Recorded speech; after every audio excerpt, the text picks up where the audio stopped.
Sziasztok, kutyások! Én Manger Adrián vagyok, ez pedig a Dog Solution Podcast Csörgő Balázs kutya kiképzővel, aki nem csak a négylábúak nyelvét érti tökéletesen, de a gazdikkal is kiválóan szót ért. Ha harmonikus kapcsolatra vágysz a kutyáddal, vagy csak szeretnéd jobban megérteni őt, akkor tarts velünk, és hozd ki magadból a legjobb gazdit!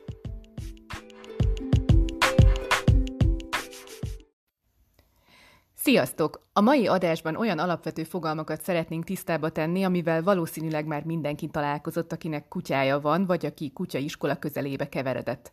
De vajon tényleg tudjuk-e mi gazdik, hogy melyik fogalom mit jelent, és mikor kell vagy lehet alkalmazni őket? Aki ezúttal is a segítségemre lesz a kérdések megválaszolásában, az Csörgő Balázs kutyakiképző. Szia Balázs! Sziasztok! Mondom is a bűvös szavakat: falka vezérelv, pozitív megerősítés, ösztönkezelés. És mielőtt elmagyaráznád nekünk, hogy ezek a kifejezések pontosan mit is jelentenek, annyit tennék hozzá, hogy én azt látom, hogy egy mezei kutyatartó fejében ez úgy áll össze, hogy két iskola van. Van a pozitív megerősítés, aminek ugye nagyjából az a lényege, hogy a pozitív viselkedés, vagy a helyes viselkedést jutalmazzuk a kutyánál, és ezzel szemben ezzel a falkavezér elvvel, aminek az a lényege, hogy a kutya az egy alárendelt lény, akinek tulajdonképpen az ember által alkotta szabályokat kell végrehajtania, és annak kell megfelelnie, és ha ezt nem teszi meg, akkor ezért büntetés jár. Ez tényleg így van, hogy ez a két elv, ez ennyire ellentétes, és ennyire szemben áll egymással, illetve hogy van-e olyan kutyatartó tényleg, aki vegytisztán tudja az egyik vagy a másik elvet alkalmazni, vagy azért van a kettő között átfedés vagy átjárás? Igen, ez jó téma, és én azt veszem észre, hogy ezeknél a fogalmaknál eléggé ködös elképzelések vannak. Nyilván vannak ilyen interpretációs keretek, és akkor azt fújja mindenki. Igazából majdnem minden ilyen fogalom tévesen van megfogalmazva. Kezdjük először a falkavezér dologgal. Én azt veszem észre, egyébként hál' Istennek ez azért meg kezd kikopni a köznyelvből, meg a használata is egyre ritkább.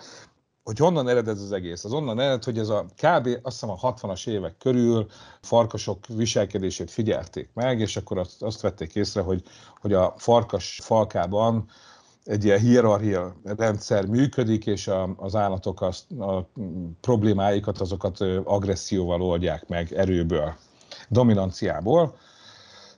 Nyilván itt nem családtagok voltak összezárva, szóval ezek a farkasok ezek nem voltak rokonaik egymásnak, zárt helyen voltak, nem nagy territóriumot tudtak birtokolni, szóval nem tudtak kitérni egymás útjából, a konfliktusaik voltak.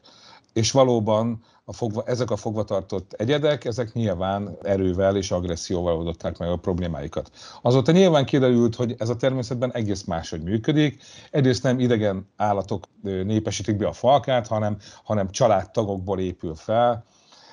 Kettő pedig a problémáikat, meg a viszonyaikat, meg konfliktusaikat nem agresszióval oldják meg, hanem nagyon sokszor testbeszéddel, meg így automatikusan egyébként tudja mindenki, hogy ki a magabiztos, tapasztalt, kevésbé tapasztalt a rangsorban hol helyezkedik el, és nincs minden apró cseprő dolog miatt agresszió. Egyébként már csak azért sem, mert a természetben a viaskodás, a harc az sérüléssel jár.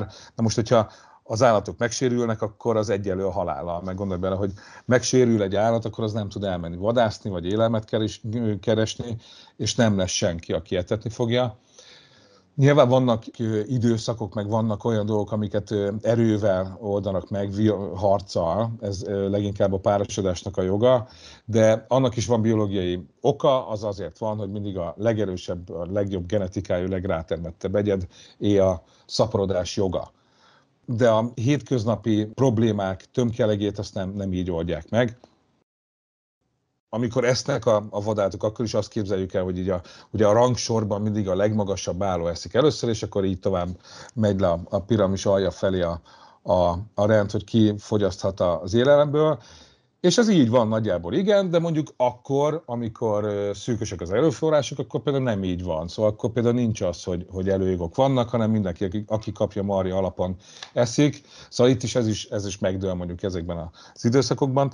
Az a lényeg, hogy innen szivárgott aztán be a kutya kiképzésbe is ez a dominancia elvű képzési módszer, meg a falkavezér elv. A másik dolog, ami ellene mond ennek az egésznek, a kutyánk az nem tekint ránk fajtársaként. Szóval tökéletesen tisztában van vele, hogy ő kutya, mi meg emberek vagyunk, ilyen formán nem is tekint ránk úgy, mint egy falka vezérre. Az is megdőlt már, hogy a kutya, az elmélet, hogy a kutya például dominánsan viselkedne a gazdájával szemben. Szóval az egész elmélet az sántít. Nem falka vezérei vagyunk a kutyáinknak, hanem a gazdái. De tekinthetünk magunkra családfőként is, kinek mi tetszik, vagy gondviselőként, vagy bármi ilyesmiként, de falka vezérként semmiképpen nem.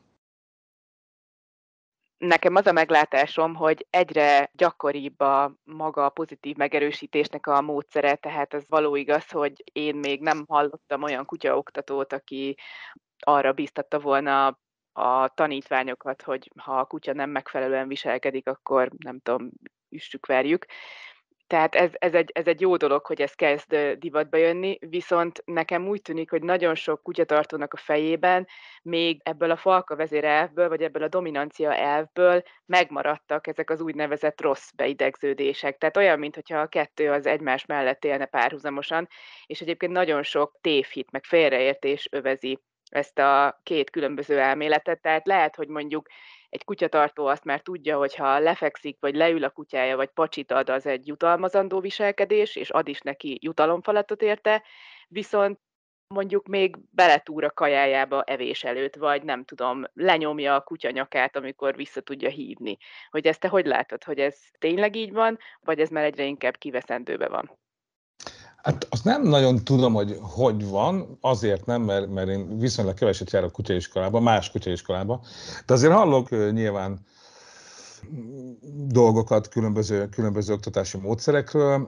A pozitív megerősítéses módszer, én úgy gondolom, hogy ez már nagyon-nagyon régóta teret nyert, szóval, hogy a kutya jó viselkedését jutalmazzuk, és akkor így próbáljuk elérni azt, hogy ezt minél gyorsabban és áthatóbban megtanulja vagy az adott feladatokat. És hallok ilyeneket, igen, hogy egyél bele a kajájába, ez megint ez a falka vezér elfhez kapcsolódó tévhit, így állítod be a rangsort, meg te vagy a falka vezér, és akkor neked kell először enni, ez teljes baromság, szóval így nem lesz belőle semmi. Igazából, ha még rosszul csinálod, akkor még konfliktus is lesz ott az étkezés között, és abból aztán lehet egy élenféltés, vagy bármi, de hogy ettől a kutyád nem fog rátekinteni valamiféle főnökként vagy vezérként azért, mert te mondjuk úgy csinálsz, mint ha beleennél a kajába, vagy gusztus kérdése, esetleg még bele is eszel, ez teljesen felesleges dolog. Vagy hogy te egyél először, aztán a kutya. Én például soha életemben nem tartottam ilyesmit, már csak azért sem, mert nálam azért 3 kutyám az elég pontosan be vannak állítva, és délutántól ők már elkezdenek, vagy hát kora estétől elkezdenek pörögni, amikor kaja idő van. Én azért, hogy nyugton legyenek, ezért például megetetem őket, és mindig nekik van előbb idejük enni, mint nekem. És sosem volt nekünk a viszonyunk ilyen formán semmi probléma. Egész más eszközöket használok arra, meg módszereket használok arra, hogy a mi viszonyunk az optimális legyen, nem pedig ilyen trükköket. Szóval a pozitív megerősítés úgy érjük el, hogy nyilván jutalmazunk egy viselkedést, a kutya ez egy szabálykövető állat, ráadásul nagyon-nagyon szeret megfelelni az embernek. Gondolj bele, hogy több 10 000 éves domesztikációs folyamatnak az eredménye az, ahol tartunk pont, és a kutyát mindig használtuk valamilyen célra, teljesen változatos célokra, őrzésvédésre, terelésre, vadászatra, kutatásra, mentésre, mi egymásra. A kutyába bele van kódolva az, hogy szeret együttműködni az emberrel, szeret feladatokat megoldani, kvázi dolgozik nekünk. És hogyha jutalmazunk egy viselkedést, az nagyon gyakran elő fog fordulni, sőt, abból az egy szokást lesz. Az, hogy így lenyomkodjuk a kutyákat, ez is egy érdekes dolog, ezt igen, hallottam én is, hogy tanítanak ilyeneket kutyaiskolában, hogy meg kell fogni a grabancát, és le kell nyomni, mert hogy anyja is ezt csinálja például, vagy nem is tudom, milyen indokok szoktak ilyenkor lenni. Azt kell tudni, hogy ebben is többet ártunk, mint használunk. Egyrészt nem akarunk a kutyánkkal semmiféle fizikai bántalmazásban részt venni, legalábbis én nem akarok. Kettő pedig azért változatosan tudnak reagálni a kutyák mondjuk erre, hogyha így le akarja nyomkodni a gazdája. Vannak tökösebb kutyák, akik egyrészt nehéz lenyomni, kettő nem fog betolni attól mondjuk, hogy le akarja nyomni a gazdája, és esetleg, hogyha nem jó a viszonyuk, elfolyulhat odáig ez a sztori, hogy mondjuk az a kutya, akit le akarnak nyomni, az mondjuk ráfog a gazdájára, vagy megkapja, vagy bármit csinál, jelezvén, hogy te ezt most gazda nem teheted meg. És akkor már a problémát el is mélyítettük. 3. Hogyha valamiért le akarnám szídni a kutyámat, akkor biztos nem azt csinálnám, hogy odahívnám magamhoz, vagy elkapnám, és akkor úgy történne valami. Mert akkor mit tanítok meg neki? Azt, hogy ne gyere a közelemben, mert a közelemben jönni veszélyes. Szóval, hogy mindenképpen ráfizet az, aki mondjuk ilyen módszerekhez folyamodik, vagy ezeket alkalmazza, mert nem lesz belőle semmi jó. Szóval a kutyád megtanul majd téged elkerülni, hogyha konfliktus van, mert tudja jó, hogy ki fog kapni. Te sem mennél oda senkihez, hogyha tudnád, hogy pofán fog vágni. 2, lehet, hogy a kutyánk visszafog ránk, vagy egy további konfliktus születik az egészből, szóval az egész egy káosz, nem jó. Én senkinek nem ajánlom, hogy ilyeneket csináljon. A másik meg ugye, amire gondolsz még, hogy a kényszerképzés. Régen igen, az mondjuk így a 80-as évek nagy divatja volt, hogy mindent szöges nyakörvel, meg folyton nyakörvel tanítottak a kutyának. Ugye itt az volt a lényeg, hogy a kutya azért dolgozott, hogy elkerülje a fájdalmat. Mert hogyha valamit rosszul csináltak, akkor nyilván belerántottak a szögesbe, vagy a folytóba.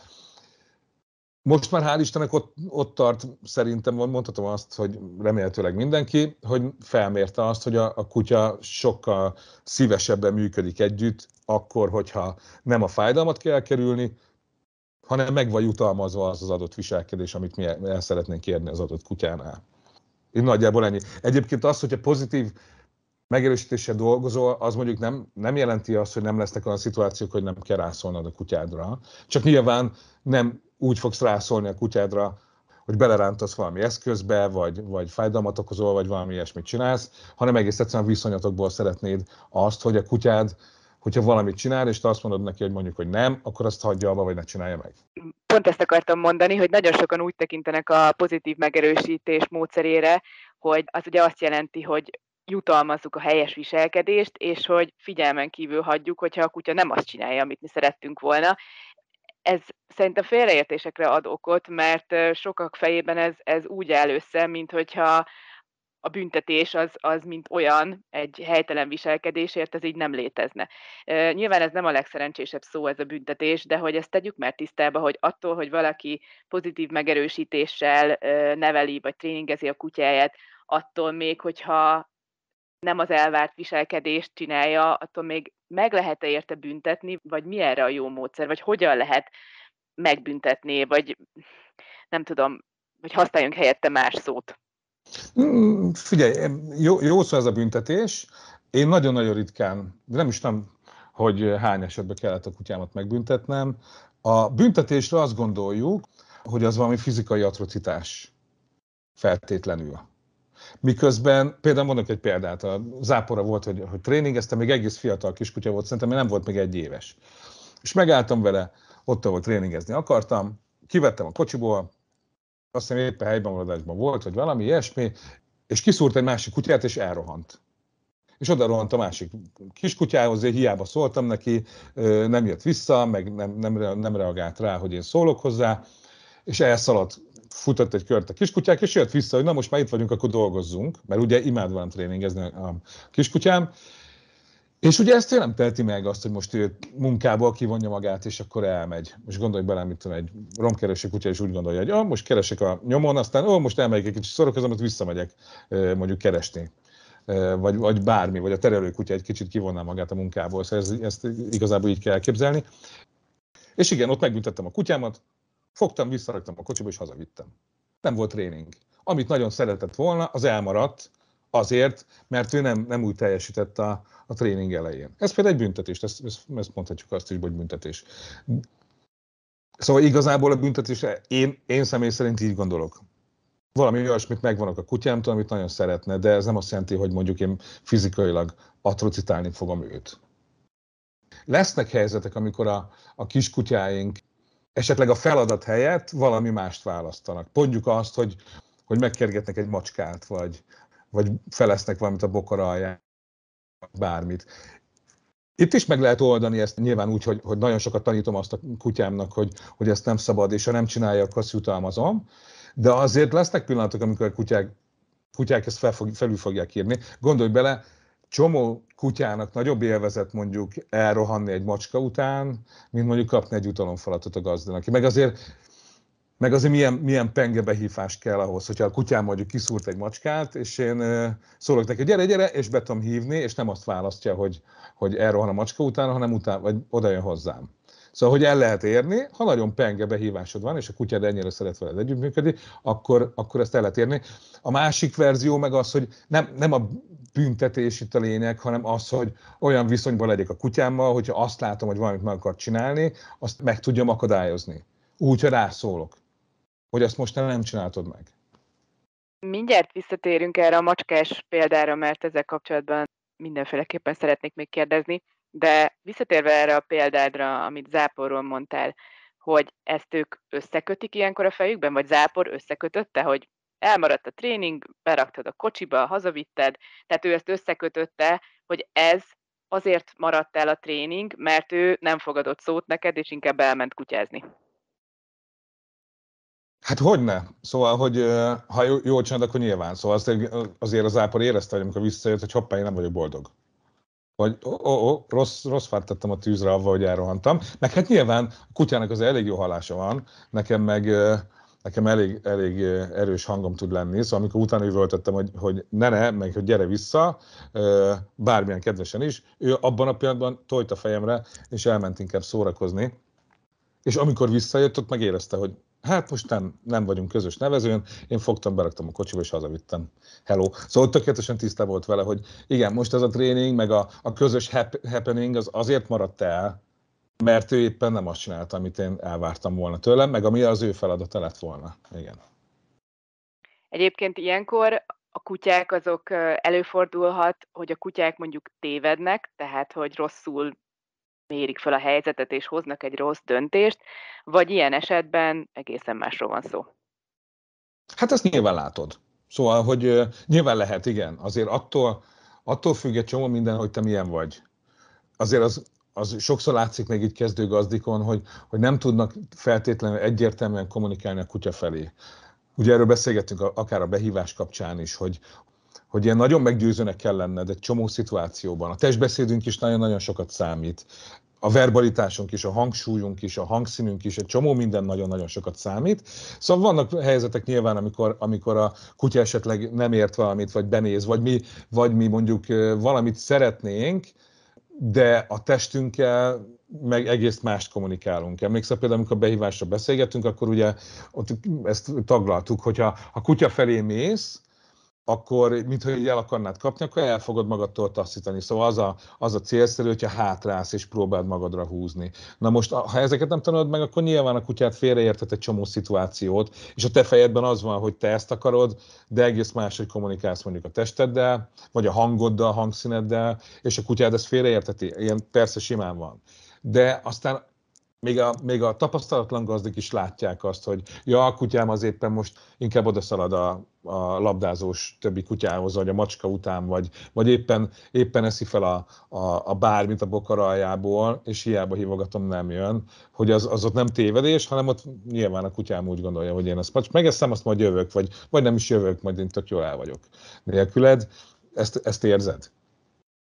A másik ilyen tévhit a pozitív megerősítéssel kapcsolatban, vagy amit azért sokszor lehet hallani, hogy azt gondolják sokan, hogy jó, persze jó ez a jutalmazás, meg jó ez a pozitív megerősítés, de bizonyos kutyafajtáknál nem működik. Tehát például nem tudom, egy ilyen nagy robosztus kutyánál, vagy egy ilyen őrzővédő típusú munkakutyánál, mint mondjuk akár egy német juhász, vagy egy belga juhász, nem működik. Hogy ezeknek miért van ezeknek bármi alapjuk, vagy miért tudtak ezek így elterjedni?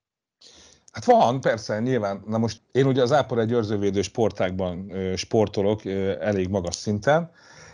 Én soha semmilyen kényszerítő eszközt nem használtam a kutyáknál. Egyébként az egész csapatunk, akikkel mi együtt tréningezünk, több versenykutya van a tréningben, meg a csapatunkban, senki nem használt soha semmiféle kényszerítő eszközt. Na most azt tudni kell, hogy a sportkutyások ők még mindig használnak kényszerítő eszközöket, és ők például azt vallják, hogy nem lehet magas ösztönrendszerrel bíró kutyákat őrzővédő munkára mondjuk kiképezni úgy, hogy nem használunk kényszerítő eszközöket. Hát a rossz hír az, hogy mert élő példák vannak rá, az egyik az ápor például. És azért nem, mert nehéz, mert nyilván, mert itt magas ösztönökkel dolgozunk, zsákmány ösztön, védő ösztön, és ezeket vissza kell tartani a kutyában. És ezt sem úgy kell elképzelni, hogy ezek az emberek például úgy képeznek kutyát, hogy csak kényszerítő eszközzel. Szóval ugyanúgy tanítják ők is a viselkedést, mondjuk most maradjunk a sportkutyáknál, akár az engedelmest, akár az őrzővédőt, tök mindegy, mindent ők is jutalomfalattal, meg labdával, zsákmánnyal jutalmaznak, annyit tesznek ők bele, hogy ha nem a megfelelő viselkedést mutatja a kutya, akkor mondjuk beleránt a szöges nyakörbe, vagy folytónyakörbe, vagy az elektromos nyakörbe, vagy bármiben.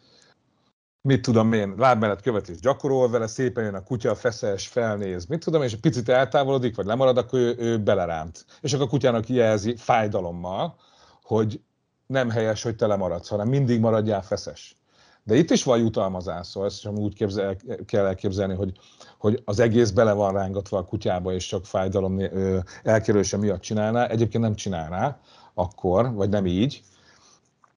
De egyébként nem kell hozzá, szóval, hogy tényleg az ápor az élő példa, vagy még a sportársaimnak a többi kutyája, akik sosem semmilyen ilyen eszközt nem láttak, nem is tudjuk kezelni egyébként. Szóval nekem hiába adnál kezembe egy elektromos nyakörvet, nem lennék jó benne. És ilyen, hogy milyen magas ösztönök vannak, mondjuk így képzeld el őrzővédő munkánál, az eresztést tanítása. Ott ugye a kutya nagyon tripben van, nagyon drive-ban van, amikor küzd éppen a segéddel, és te 30 méterről elkiáltod magadat, hogy ereszd, és a kutyának el kell ereszteni. El kell ereszteni a segédet. Na most ez itt igen, az ott egy olyan dolog, hogy kellő motivációnak kell lenni a kutyának, hogy meg el is eresssze. És ez is egy olyan dolog,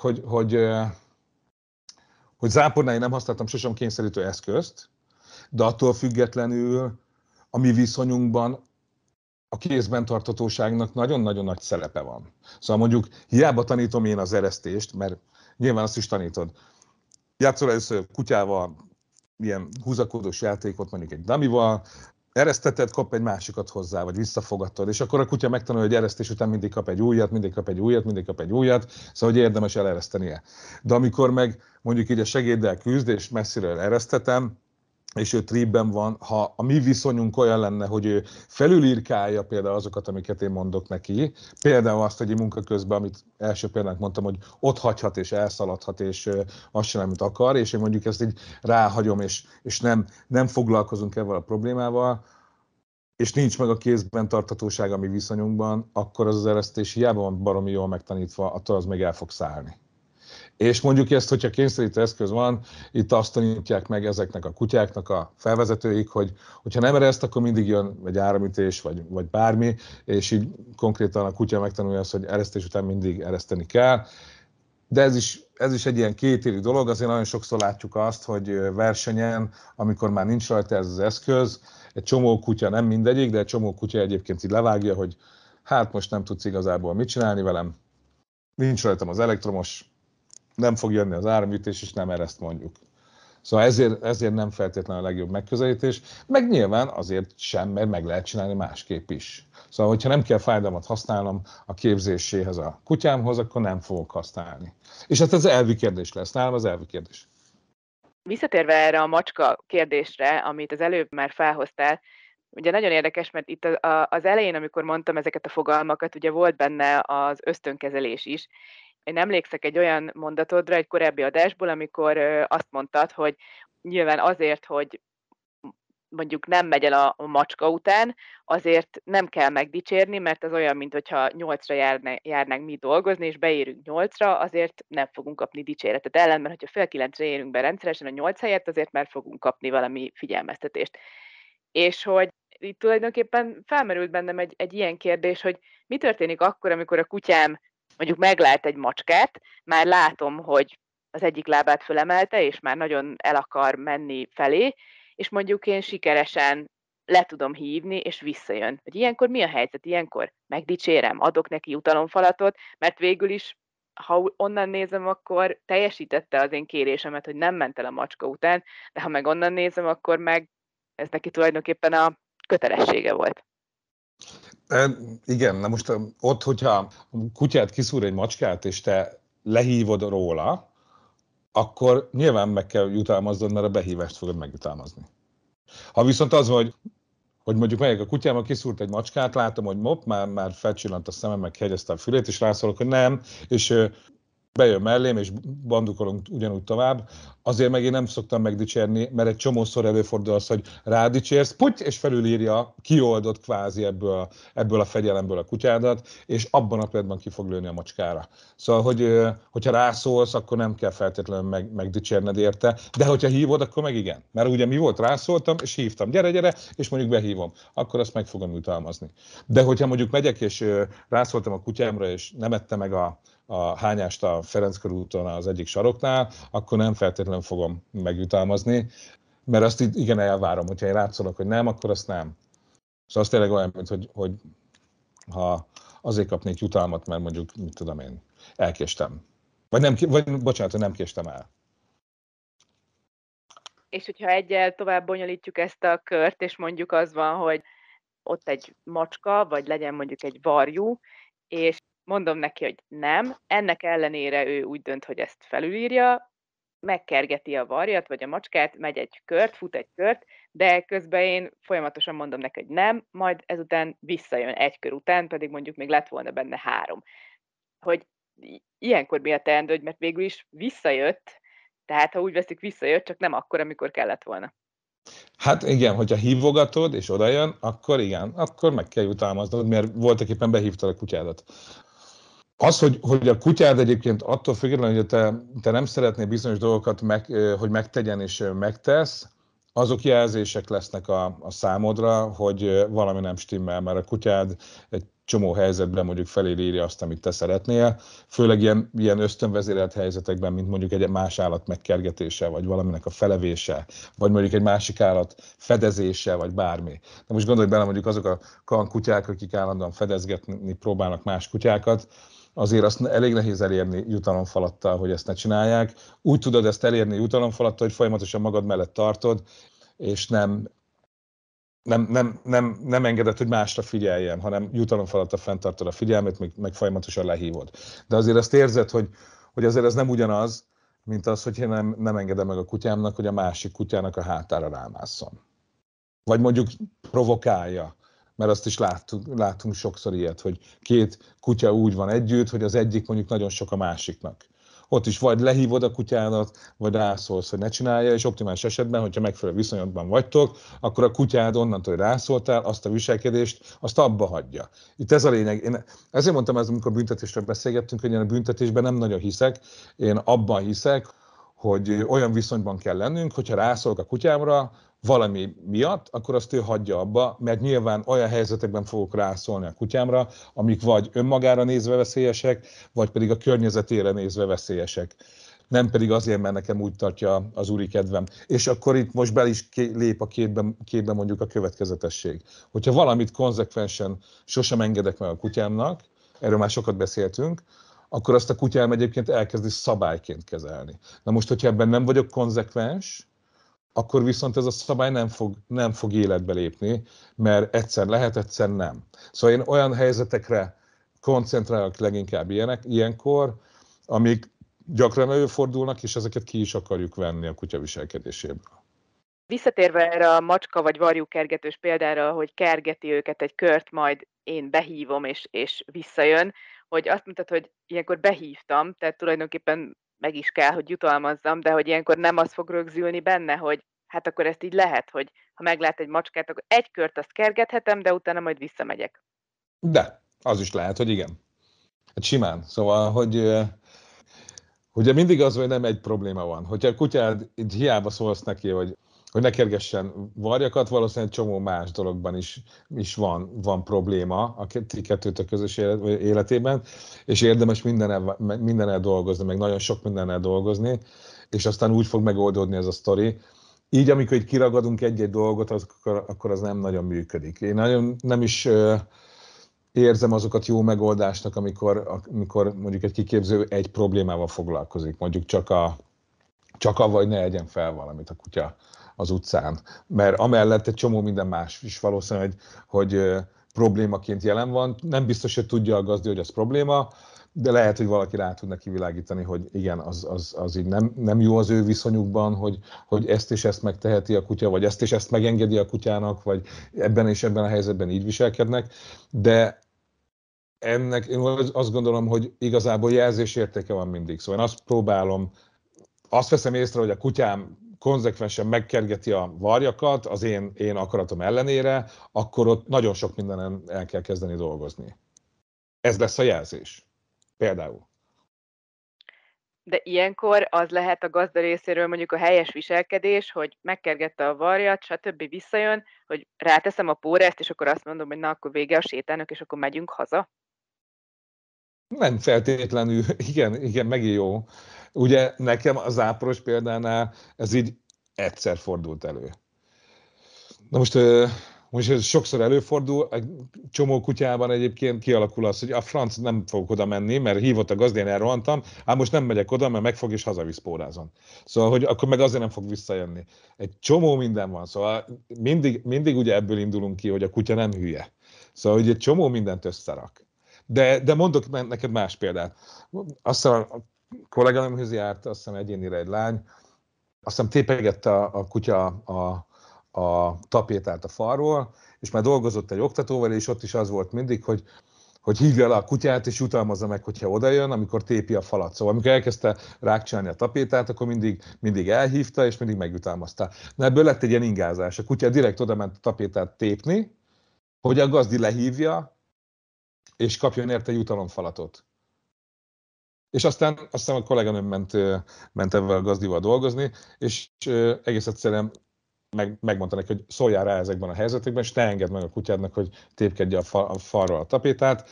Elkezdett rászólni a kutyára, és nem engedte meg, hogy leszedegesse a tapétát a falról, és megszűnt a probléma. Szóval azért ilyen is van, hogy lehet, hogy én tanítom meg azt a viselkedést, vagy brazírozik majd a kutyám rá, hogy azt a viselkedést, vagy hogy kiprovokáljon tőlem mondjuk egy behívást és jutalmazást. Szóval, hogy nagyon sok minden van.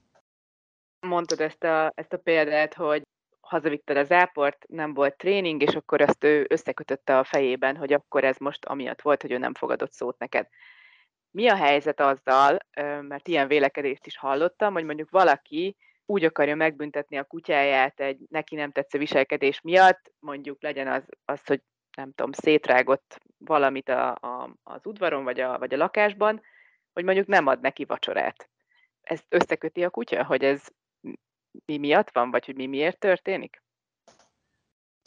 Hát az, hogyha csak pusztán nem adok neki vacsorát aznap, akkor szerintem nem. De hogyha mondjuk az van, hogy én mondjuk úgy megyek haza, mondjuk történt valami séta alatt, vagy mondjuk a lakásban, de mondjuk szemtanúja voltam annak, hogy éppen szétszedte a papucsomat, és rászóltam a kutyámra, és utána onnantól én nagyon haragszom rá, és elküldöm a helyére, és nem vagyunk jóban, azt így érezni fogja. De hogyha egyébként vagy mondjuk az van, hogy hazajövök, és meglátom a szétrágott papucsot, és nem adok a kutyának vacsorát, na azt nem fogja összerakni. Érted a különbséget? Tehát akkor ez csak akkor működik magyarán, hogyha rajta kapom, és ott van az itt és mostban. De hogyha utólag látom, akkor már nem ér semmit. Igen, most ugye azért ez nem olyan bonyolult. Gondolj bele, hogy mondjuk a párod elfelejti a születésnapodat. És te nem fejezed ki a nem tetszésedet rögtön, hanem, mit tudom, dumáltok egy picit, megisztok egy kávét, és utána leszel durcás.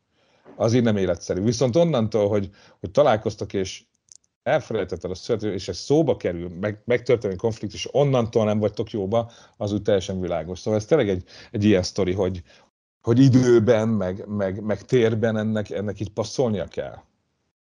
A Zápor is, ugye, én amikor láttam, hogy nem fog visszajönni, nem hívogattam. Ott már magától jött vissza, hello, itt vagyok, dolgozzunk. Nem dolgozunk, mert hülye voltál, és elszaladtál, megyünk haza. Mindenki megy a dolgára. Szóval, hogy nem volt ott az, hogy én még ott elkezdtem vele haverkodni, meg eldobtam neki a labdát, és aztán úgy vittem haza, vagy még adtam neki jutalomfalatot, vagy bármi. Nem. Onnantól, hogy elmentél, onnantól nem voltam veled jóba, és hazamentünk, és kész, nem beszéltünk. Elfelejtetted a születésnapomat például. Az is büntetés tud lenni a kutyának, hogyha mondjuk egyszerűen nem simogatod meg a napnak a hátralevő részében? Vagy nem szólsz hozzá? Hát nyilván, hogyha valami olyasmit csinált, hogy kettőnk között az konfliktus teremt, akkor nyilván igen, hogyne. Hát a kutyád veled akar lenni. Na most, hogyha azt érzi rajtad, hogy valami olyasmit csinált, amit te nagyon aminek te nagyon nem örülsz, és te innentől kezdve egy x ideig rosszban vagy vele, akkor azt nyilván összeköti. Ha ezt jól csinálod, persze.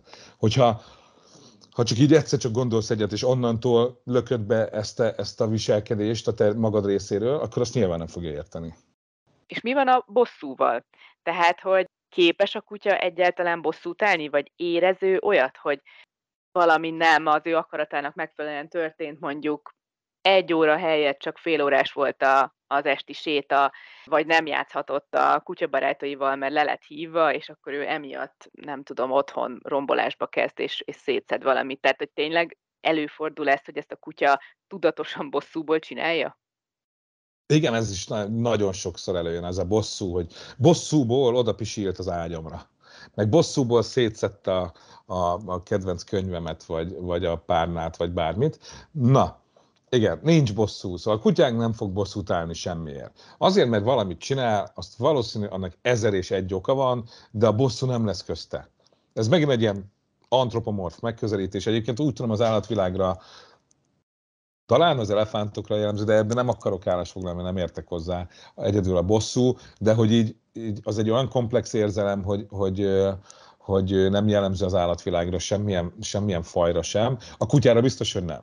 Szóval, hogyha ugye általában találnak valami jogsági összefüggést a cselekmények között a gazdék, és akkor ezen logika mentén, vagy ezt levezetvén arra jutnak, hogy a kutya ezt bosszúból csinálta.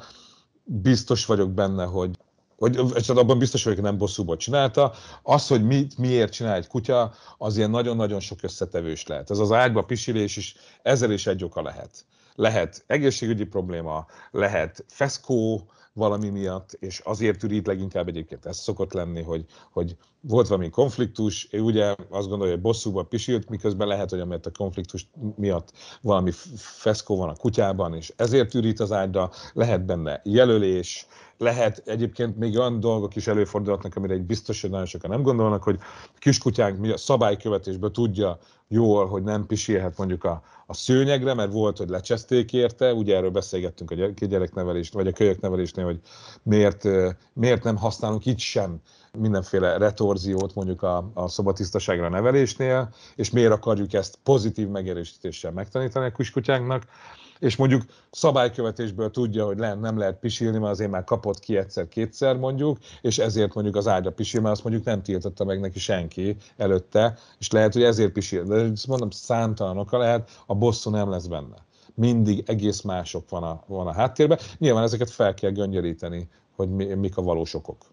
Nagyon gyakran látok olyat, saját kutyámnál is, hogy mondjuk csinált valami rosszat, mondjuk a sétálás közben, én rászóltam, és akkor oda megy más kutya sétáltatóknak a lábához dörgölőzni, meg hozzá megy oda. És ilyenkor ugye várja a simogatást. Hogy én ilyenkor meg szoktam kérni, meg nyilván aki rutinosabb gazda, az már eleve nem simogatja meg ilyenkor másnak a kutyáját, mondjuk egy leszidás után, de mondjuk tegyük fel, hogy nem szóltam előre, az a gazda meg nem rutinos, és megsimogatja. Akkor kutya ettől függetlenül összerakja, hogy nem én simogattam meg, vagy ilyenkor olyan, mintha ezt az egészet dobhatnám ki a kukába, és semmit nem ért a leszidásra.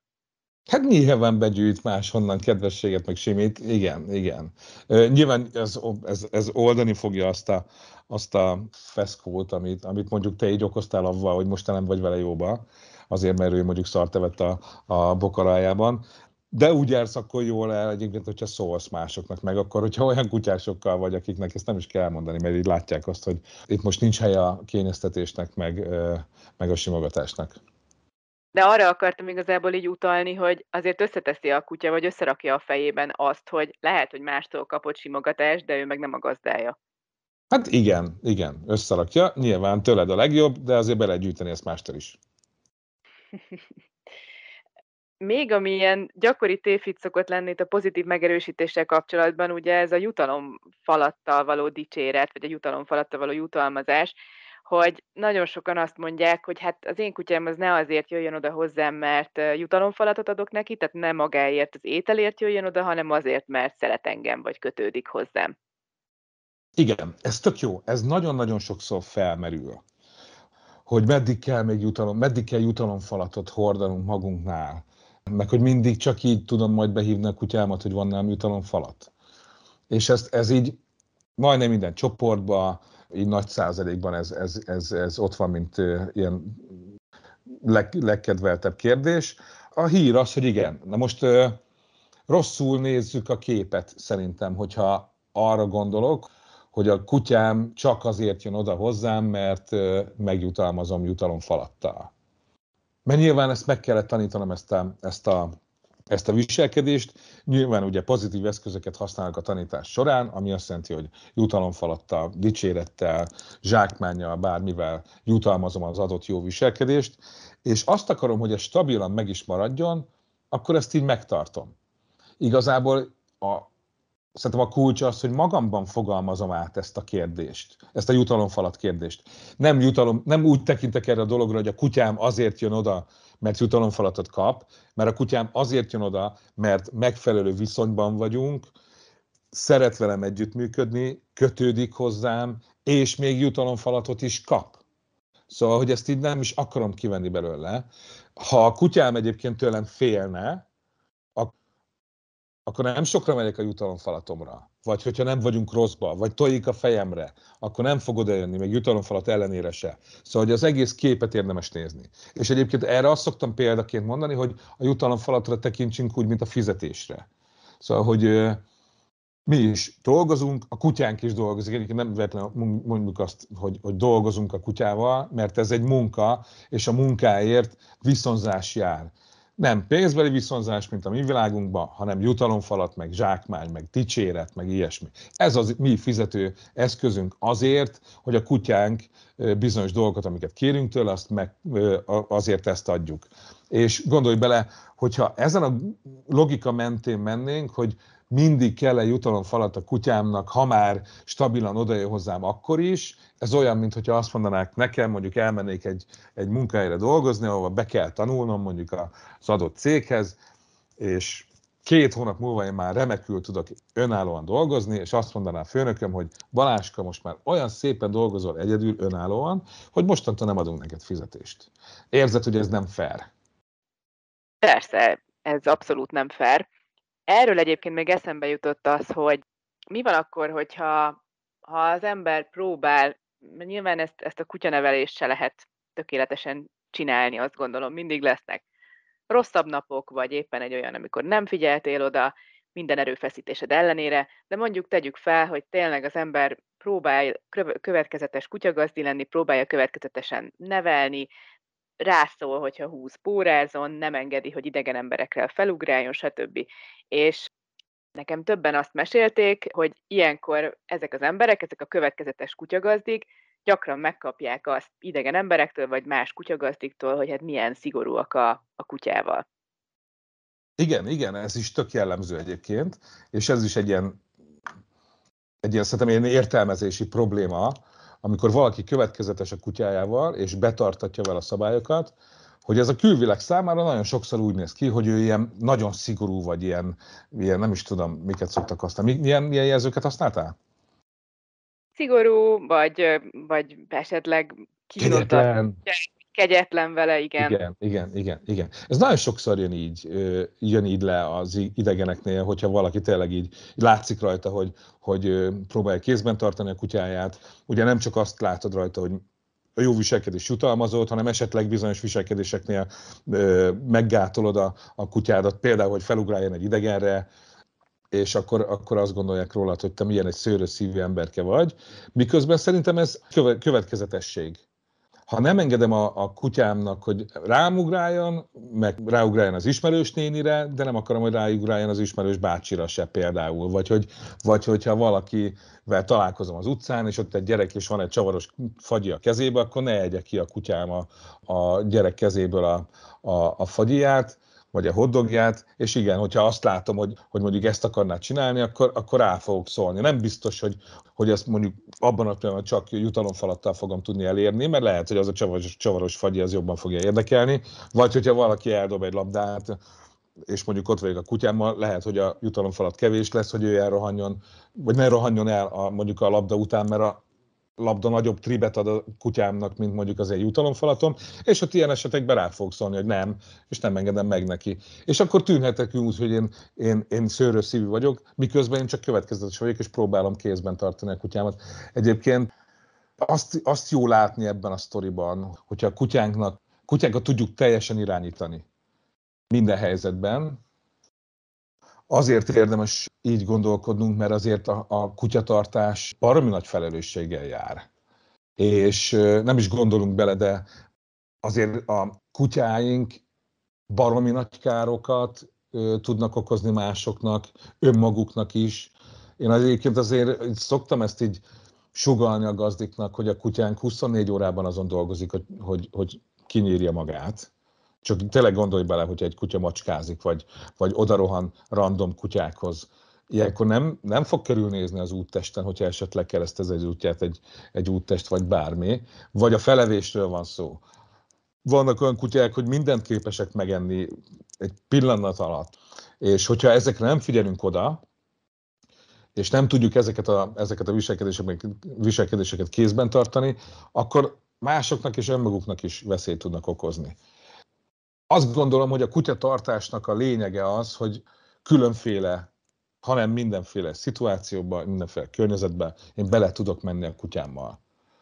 Ha kihagyom a képletből azt, hogy a kutyám egyébként ösztönök vezérlik, és szabályok kellenek ahhoz, meg egy olyan viszony, hogy a kutyám bizonyos viselkedéseket ne csináljon, és ezt neked nem feltétlenül fogom tudni csak jutalomfalattal, meg jutalmazással megjutalmazni, hanem lesz, hogy esetenként rá kell szólnom, és nem szabad, vagy el kell tudnom érnem, hogy ő ne csinálja meg, akkor kevésbé fogok veszélyt jelenteni a környezetemben. Egyébként csak egy adat, most beszélgettem egy hivatásos személlyel, aki, most nem is mondom, hogy melyik kerület, egy budapesti frekventált nagy kerület, azt mondta, hogy az első negyedév adata, hogy kutyának kárt okozott, vagy sérülést okozott, vagy kutya embernek sérülést okozott, és ebből bejelentés lett, az 80 és 120 között van az első 3 hónapban.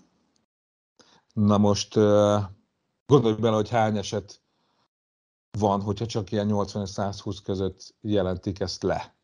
Hány van, amit nem jelentett, de szerintem ez 5-szöröse, de lehet, hogy a 10-szerese is lehet a valós szám, hogy kutyának kárt okoz, vagy sérülést okoz, vagy kutya embernek sérülést okoz.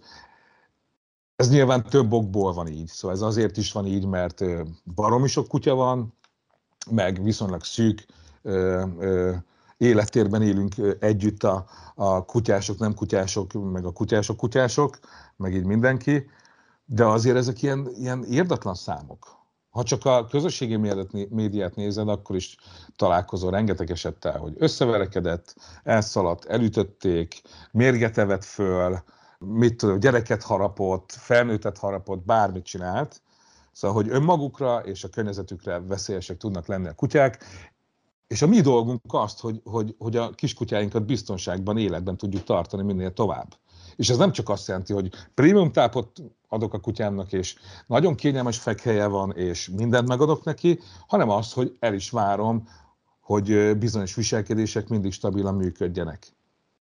És ebben lesznek olyanok, igen, amikor rá kell szólni, és egyébként meg a 98%-át meg fogom tanítani neki jutalmazással, mi egymással. De lesznek 1-2% olyan eset, amikor a jutalomfalatom itt nem lesz elég. Itt attól fog függeni a dolog, hogy megfelelő viszonyban vagyunk-e. Egyébként én azt szoktam mondani, vagy fel szoktam tenni ezt a találós kérdést a minden tanfolyamon, most lelőve a poént, hogy mondjuk hogyha van a csoportban mondjuk egy ilyen kistestű kutya, egy törpeuszkár, vagy egy chihuahua, vagy bármi, hogy mit gondoltok, egy ilyen kistestű kutya meg tud-e ölni egy embert? Vagy akár többet is. És akkor mindenki vakarózik egy kicsit, és így azon gondolkozik, hogy így, mit tudom én, valami harapás által, amivel ugye mégiscsak egy ragadozóról van szó. És hát nyilván a megoldás nem az, hogy elharapja a torkodat álmodba.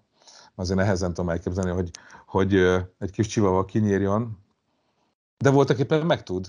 És nagyon egyszerű a válasz, kiskutyámat nem tudom behívni, kiszalad az útra, és autóbalesetet okoz. És lehet, hogy emberek halnak meg, vagy sérülnek meg, vagy baromi nagy anyagi kár ér bárkit, vagy csak az én kutyámnak az élete múlik rajta. Szóval mindenképpen veszteséggel zárulhat egy ilyen történet. Lehet, hogy azért, mert nem tudtam behívni a kutyámat, mert nem hallgat rám megfelelően. Vagy mondjuk nem tudtam lehívni egy másik kutyáról, és kiszúrt valamit, vagy bármi történhet. Visszacsatolva a legelső kérdésedről a falkavezéres topikhoz. Ilyenkor egyébként, hogyha mondjuk egy ilyen fénytörésben nézem ezt a sztorit, akkor a falkavezér helyett mondjuk tekintetek magamra nem falkavezérként, hanem egy olyan személyként, aki a felelősséget vállalja. Igen, ez teljesen világos, vagy világosnak kellene lennie, hogy a gazda a felelős a kutyájának minden cselekedetéért, beleértve a kutyának az életét, vagy akár az is, hogy balesetet okoz, vagy sérülést más kutyának, vagy embernek akár.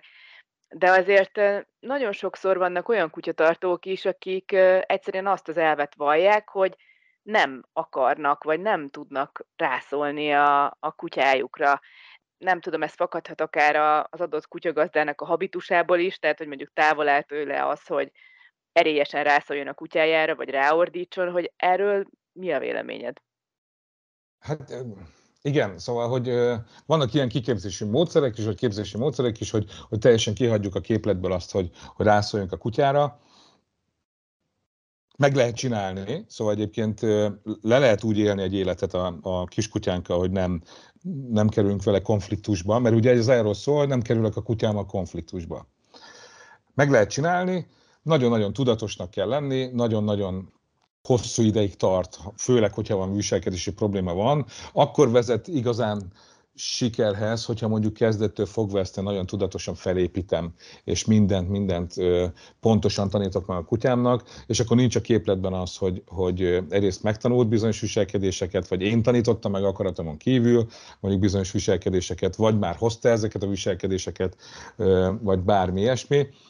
A tapasztalata az egyébként, hogy ezt tényleg viszonylag nehéz így csinálni, és hiába nem akarunk a kutyánkkal konfliktusba kerülni, konfliktusba kerülnek még ezek az emberek is a kutyájukkal, szóval rászólnak a kutyájukra, csak éppen lehet, hogy úgy, hogy az nem működik, vagy bármi, de attól függetlenül egy csomószor azért ott van a konfliktus a kettők viszonyába, meg hát lehet konfliktus kerüléssel is élni, szóval hogyha én tudom magamról, hogy a kutyám mondjuk, mit tudom én, kitámad gördeszkásokra, vagy odarohan más kutyákhoz, vagy macskázik, vagy mindent feleszik, akkor dönthetek úgy, hogy nem engedem el, meg megelőzöm ezeket a gondokat, és akkor így élek a kiskutyámmal, és mondjuk ezen dolgozom, és aztán vagy sikerül nekem ezt így elérnem, vagy nem, és sosem kerülök vele konfliktusba. Elvileg működik, én meg tudom csinálni, szóval nekem nem okoz gondot, de nekem nyilván ez a szakmám. De egyébként tényleg az igaz erre, hogy nagyon sokan nem akarnak konfliktusba kerülni a kutyájukat, de attól függetlenül konfliktusba kerülnek, viszont pont emiatt nem működik az se. Szóval hogy igazából így ez a nesze semmi fog meg jól születik meg a végén. Én azt gondolom egyébként, hogy a konfliktusokra szüksége van az emberi kapcsolatoknak is, meg szükségünk van a kutyánk között is bizonyos konfliktusokra, mert ebből tanulni fog mind a két fél. egyrészt azt, hogy a kutyája egy adott szituációban mondjuk hogy reagál, meg a kutyája is, vagy a kutyája is tanulni fog abból, hogy ez egy olyan viselkedés, amit nem tehetek meg, mondjuk. Egyébként visszatérve a konfliktus keresésre, általában ez szokott lenni egyébként, hogyha így dolgozol ilyen elmélet szerint a kutyával, hogy te nem fogsz rászólni semmiért, és nem lesz az, hogy nem engedek meg neki valamit, hanem az lesz, hogy mindent megpróbálok megtanítani, és mégis balul sül neki a dolgok, akkor hogy miért kerültél ilyen szituációba? Hát a rossz hír az, hogy egyébként bele fogsz kerülni ilyen szituációkban, mert lehet, hogy nem te miattad, de itt szembe fog jönni egy szituáció. Oda van hozzád egy másik kutya, aki nincs pórázon. Lehet, hogy a tiéd pórázon van, de a másik nincs. És a tiéd mondjuk reaktív. A másik hibázott, de attól függetlenül még a tiéd sem verhetné meg a másikat. Szóval érted, ez ilyen nagyon-nagyon kusza és komplikált kérdéskör. De ha nyugati országokat nézünk, egyre több példa van erre, azért most már az egyre nagyobb divat nyugaton, hogy például nem engedik el a kutyákat. Vannak országok, ahol ez ilyen nagyon, nagyon erősen jelen van, hogy kutyák pórázon sétálnak, nincsenek összeengedve, nem sétálnak velük az erdőbe elengedve, és akkor nincs probléma, gondolj bele. Nem engedem el, nem kell tudnom behívni. Pórázon van, nem eszik fel semmit. Nem találkozik kutyákkal, nem okoz sérülést, és őnek is lesz sérülése. Mi egymás? Jó ez a kutyának? Hát szerintem nem. Én megint csak azt tudom mondani, hogy én azt próbálom megtanítani mindenkinek is, és én magam is így élek a kutyáimmal, hogy nincs olyan szituáció, nincs olyan környezet, amiben ne tudnék belemenni a kutyámmal. Ez a Fanta volt a legjobb példa, amikor még tartottam egy háznál képzéseket, főleg így a belvárosban, amikor sétáltunk. Ott volt velem a Fanta, minden szituációban, hát életében nem volt rajta póráz, most azt hagyjuk, hogy nyilván úgy sétálok vele a körúton, hogy nincs rajta póráz, hogy én most akkor itt nyilván szabályt sértek, de hogy nem ugrik ki más kutyára, pont nem érdekli, hogyha ugatva körbeugrálja valami másik kutya, nem szaladt a felrebbenő galamb után, ha elmentünk egy széthaigált fél girosz mellett, akkor nem evett bele, vagy hogyha ránézett, akkor csak jeleztem a kutyának, hogy nem. Egyébként megint csak a tiltás. Na most ez is, hogy ehhez nem kell, a kutyával megfelelő viszonyban vagyok, akkor nem kell neki üvöltenem, mint egy viking félistennek. Zápornál a tiltó hang kb. Az ennyi. Fantánál is ennyi volt, hogy és a kutyám tudta jó, hogy nem. Azt nem. Mert épp mentünk mondjuk például, megyünk a járdán, és ott van tényleg egy kihányt hamburger, és látom rajta, hogy észreveszi, ráutaló magatartás, és akkor megy tovább, jön utánam, teker utánam, mert én meg megyek tovább, nem fogok ott vácsorogni, hogy mi történik, csak jeleztem, nem eszed meg, megyünk. Szóval, hogy ezt is érdemes így elérni, hogy már nem üvöltözöm, meg nem mint egy mit tudom, egy cirkuszi idomár, hanem csak azokat a viselkedéseket, amit nem akarom, hogy a kutyám megcsinálja, azokat jelzem, hogy nem csinálhatod. Ez nyilván viszonyfüggő. Szóval, hogyha ilyen viszonyban vagyok, akkor ez meg fog történni. De szerintem ez ugyanígy van bizonyos szülők, meg gyerekek közötti viszonyban is, hogy vannak szülők, akik csak úgy érik el az adott dolgaikat a gyereküknél, hogyha üvöltenek, mint a sakál, és akkor a gyerek az ott teszi ki a stop táblát, hogy nem csinálja tovább, amit nem kéne. Meg vannak szülők, akik ezt meg tudják beszélni a gyerekükkel, különböző nevelési elvek mentén, de hát azért mondjuk egy ilyen példával mindenki találkozhat, mondjuk szülőként, kutyásként aztán pláne, gondolj bele, hogy kisfiad 6 éves, Marcika, nagyon jól tudja, hogy nem ehet fagyit ebéd előtt, és ő megy a hűtőhöz, hogy ő kiveszi a fagyit és eszik. Egy kis fagyit. Konkrétan telekajálja magát fagyival. Na most mit csinálsz szülőként? Elmagyarázhatod neki, hogy Marcika, nem eszünk ebéd előtt fagyit, majd csak hogyha megettük az ebédet, akkor viszont megígéri neked az egész család, hogy megeheted az összes fagylátot, amit találsz a hűtőben, és akkor Marcika eldönti, hogy mit csinál. Azt mondja, hogy jó van anyu, akkor ebédeljünk, és akkor utána fagyizom, de lesznek olyan gyerekek, akik ezt így felülírják, és megy a hűtőhöz, és akkor is folytatja ezt a ráutaló magatartást, hogy nyúl a hűtőbe, és a kanállal már kezdi lapátolni a a fagylaltot a kis arcába, és akkor te is eldöntheted, hogy most akkor mit csinálsz. Vagy rászol szerélyesen, hogy jó, akkor tedd le a kanalat, és menjél be a szobádba, és gondolkodjál, mit csinálsz, vagy nem tudom. Szóval, hogy érted a szituációt. De most kutyásként is egy csomó ilyen lesz, hogy vannak, akik üvöltenek, mint a sakál, és úgysem érnek el semmit, meg vannak, akiknek a kutyájuk egy szempillantásból is ért. Egyébként mielőtt itt mindenkit lehozunk az életről, annyit hagyj védjem meg ezt a konfliktuskerülést, hogy mondtad, hogy le lehet úgy élni egy életet egy kutyával, hogy nem tudom, tudod, hogy valamiben nem hallgat rád, és akkor mindig csak pórázon sétáltatod, és akkor elkerülöd azt, hogy abba a szituációba kerüljön, hogy én ezt olyankor indokoltnak tartom, hogyha mondjuk van egy, és kicsit hazabeszélek, van egy labdaőrült labrador a családban, aki, hogyha kiviszed egy játszótérre, és a gyerekek fociznak, akkor nagyon nehezen tudod lehívni a focilabdáról, és nyilván ameddig mondjuk nem tanítod meg neki azt a viselkedést, hogy ő stabilan egy labda ellenére is, ami azért egy labdaőrült labradornak elég magas inger, te arról le tud hívni, addig, ameddig ez nem történik meg, és mondjuk elkerülöd ezt a szituációt, vagy akkor viszed kisétálni, amikor valószínűleg nincsenek kint a focizó gyerekek. Ez is egy ilyen ördögtől való dolog?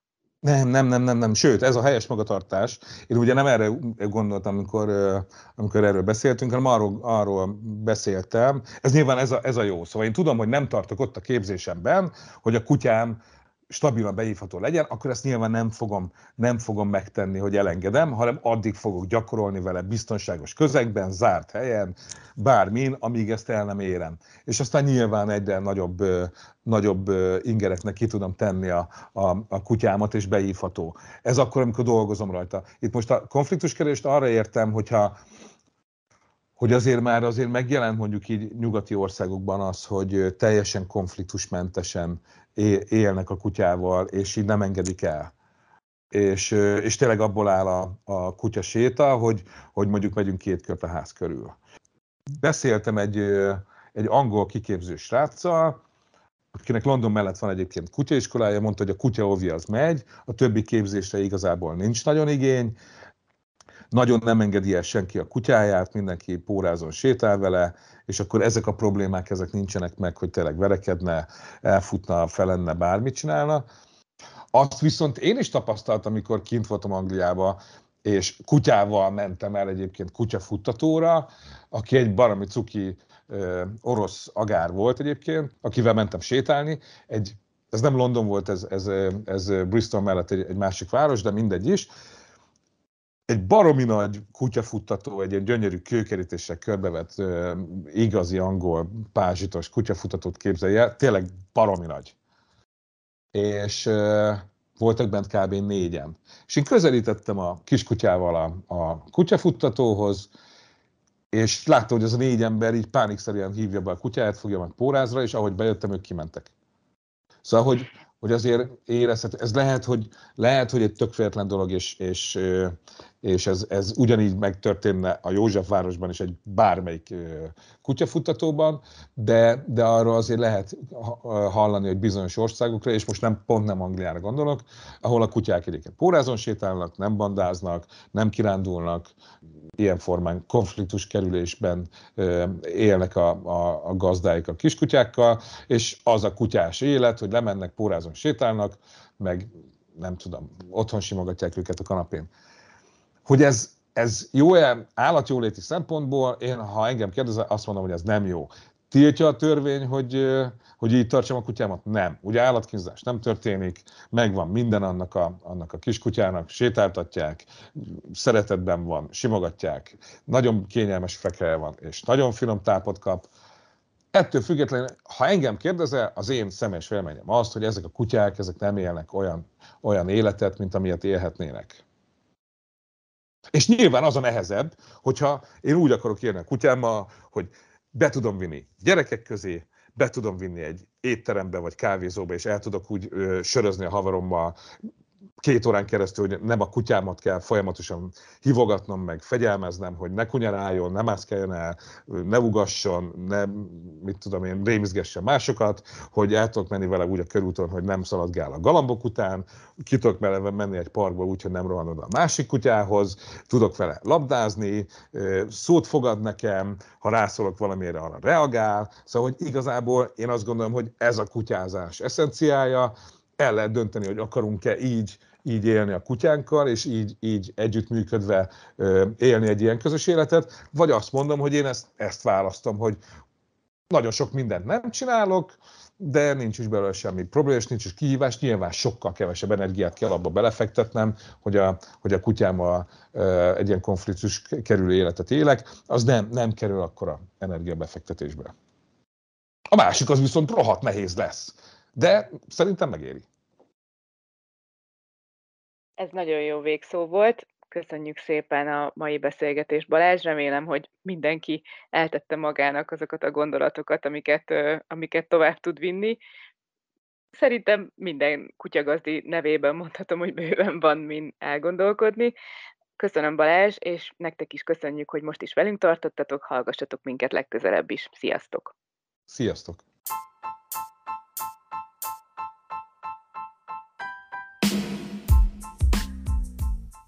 Legközelebb is hallgasd a Dog Solution podcastot, és hozd ki magadból a legjobb gazdit!